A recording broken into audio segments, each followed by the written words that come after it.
বিসমিল্লাহির রহমানির রহিম। শুরু করছি পরম করুণাময় অসীম দয়ালু আল্লাহর নামে। সুপ্রিয় শিক্ষার্থীবৃন্দ, মাই স্কুলে তোমাদের সবাইকে স্বাগতম জানাচ্ছি। আশা করছি তোমরা সকলেই ভালো আছো। আমিও আলহামদুলিল্লাহ ভালো আছি। আজকে ষষ্ঠ শ্রেণীর তৃতীয় সপ্তাহের সকল অ্যাসাইনমেন্টের প্রশ্ন তোমাদের সামনে উপস্থাপন করব এবং সেই আলোকে বিস্তারিত আলোচনা করব।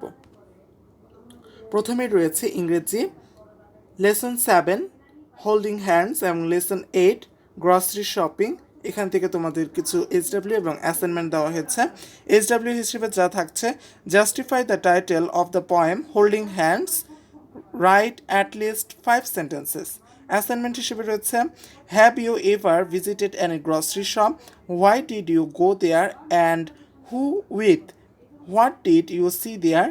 If you are yet to visit such a shop, what are the reasons behind? In that case, narrate any of your shopping experience in 300 words. এবং অ্যাসাইনমেন্ট ক্রাইটেরিয়া অর্থাৎ শিক্ষক যেভাবে তোমাকে মূল্যায়ন করবেন, teacher will check students idea of content language organisation of writing, তারপর spelling, grammar, punctuation. পরবর্তী অ্যাসাইনমেন্টটি হচ্ছে কৃষি শিক্ষার উপর।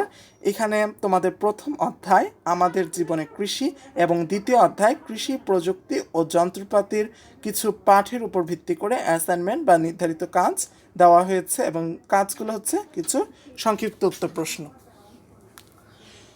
এর মধ্যে প্রথমটি হচ্ছে ক নম্বর, কৃষি বিষয়ক তথ্য পেতে কোন উৎসের বিকল্প নেই এবং কেন?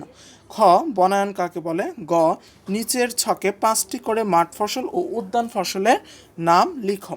দেখো, উদ্যান ফসল, মাঠ ফসল এবং ফসলের নাম এভাবে ছক করে লিখবে। নিচের কৃষি কাজগুলো করতে যে সকল যন্ত্রপাতি ব্যবহার করা হয় তা ছকে উল্লেখ করো।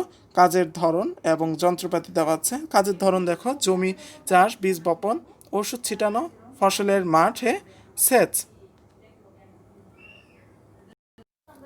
এবারে মূল্যায়ন নির্দেশনা অর্থাৎ শিক্ষক তোমাকে যেভাবে মূল্যায়ন করবেন।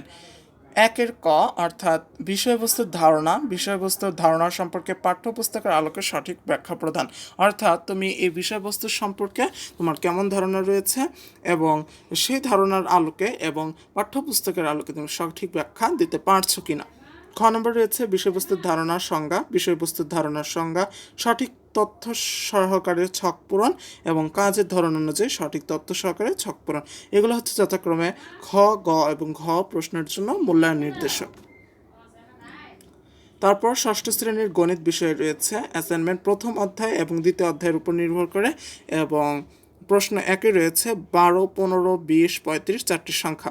ক, সংখ্যাগুলো লসাগু নির্ণয় করো। খ, 5 অঙ্কের কোন ক্ষুদ্রতম সংখ্যা উপরের সংখ্যাগুলো দ্বারা নিঃশেষে বিভাজ্য? গ বলেছে 4 অঙ্কের কোন বৃহত্তম সংখ্যাকে উপরের সংখ্যাগুলো দিয়ে ভাগ করলে প্রত্যেকবার ভাগশেষ 10 হবে? প্রশ্ন নম্বর 2, 35 মিটার লম্বা একটি বাঁশের 7 সমস্ত 2 ভাগের 1 মিটার কালো, 5 সমস্ত 25 ভাগের 4 মিটার লাল এবং 8 সমস্ত 10 ভাগের 3 মিটার হলুদ রং করা হলো। ক, সরল করো। 7 সমস্ত 2 ভাগের 1 বিয়োগ 7 ভাগের 4 এর 8 ভাগের 7। বাঁশটির কত অংশ রং করা হয়েছে? বাঁশটির কত অংশ রং করা বাকি রইল? তারপর প্রশ্ন নম্বর 3, 2টি কম্পিউটারের দামের অনুপাত 3:2।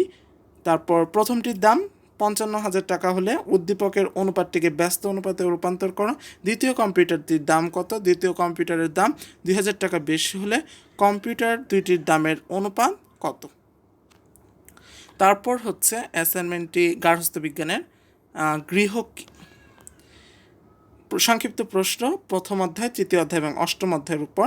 গৃহ কি? গৃহ না থাকলে তোমরা কি কি সমস্যার সম্মুখীন হবে? গৃহের পরিবেশ রক্ষায় ও সৌন্দর্য বর্ধনে তুমি কিভাবে ভূমিকা রাখবে? একটি সৃজনশীল প্রশ্ন রয়েছে এবং প্রতিবেদন তৈরি।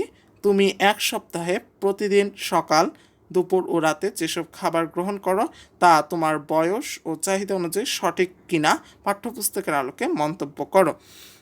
দেখো, এখানে মূল্যায়ন নির্দেশনাটা একটু জরুরি যে 1 নম্বর প্রশ্নটি সমাধান করার জন্য তোমাদের দেখা হবে বিষয়বস্তুর ধারণা প্রদান করতে পারছো কিনা এবং কমপক্ষে 5টি সমস্যা উল্লেখ করতে পারছো কিনা, অর্থাৎ গৃহ না থাকলে তোমরা কী কী সমস্যার সম্মুখীন হবে, এক্ষেত্রে তোমাদের কমপক্ষে 5টি সমস্যা উল্লেখ করতে হবে। দ্বিতীয় প্রশ্নের জন্য যেটি মূল্যায়ন নির্দেশনা রয়েছে যে গৃহ পরিবেশ রক্ষায় ও সৌন্দর্য বর্ধনে 5টি ভূমিকা উল্লেখ করেছো কিনা এবং সঠিক ব্যাখ্যাটা তোমরা প্রদান করেছো কিনা। তৃতীয় প্রশ্ন অর্থাৎ সৃজনশীলের জন্য ক নম্বরের সঠিক ধারণা ধাপ প্রদান, পরে পাঠ্যপুস্তক ও উদ্দীপকের আলোকে ধারণা সঠিক ব্যাখ্যা প্রদান, এগুলোই তোমার দেখা হবে। খ নম্বরের জন্য বিষয়বস্তুর সঠিক ধারণা প্রদান, পাঠ্যপুস্তক ও উদ্দীপকের আলোকে ধারণার সঠিক ব্যাখ্যা প্রদান, বিষয়বস্তুর ধারণার আলোকে সংশ্লেষণ বিশ্লেষণ মন্তব্য প্রদান, এগুলো তুমি ঠিকভাবে করতে পারছো কিনা। 4 নম্বর যে প্রতিবেদন তৈরি করতে বলা হয়েছে সেটা হবে এরকম, নিম্নে প্রদত্ত ছকটি সঠিকভাবে পূরণ করে সঠিক মন্তব্য করতে হবে। অর্থাৎ তুমি এখানে প্রতিবেদন তৈরি করতে বলা হয়েছে, তুমি কিন্তু যে কোনোভাবে প্রতিবেদন তৈরি করতে পারবে না, তোমাকে প্রতিবেদনটা এইভাবেই করতে হবে যেভাবে তোমার এই মূল্যায়ন নির্দেশনাতে দিয়ে দিয়েছে। এখন অনেকেই কি করে মূল্যায়ন নির্দেশনাটা কিন্তু খেয়াল করে না, তাহলে কিন্তু সে এই জায়গাটাতে কিন্তু একটা বড় সমস্যায় পড়তে পারে।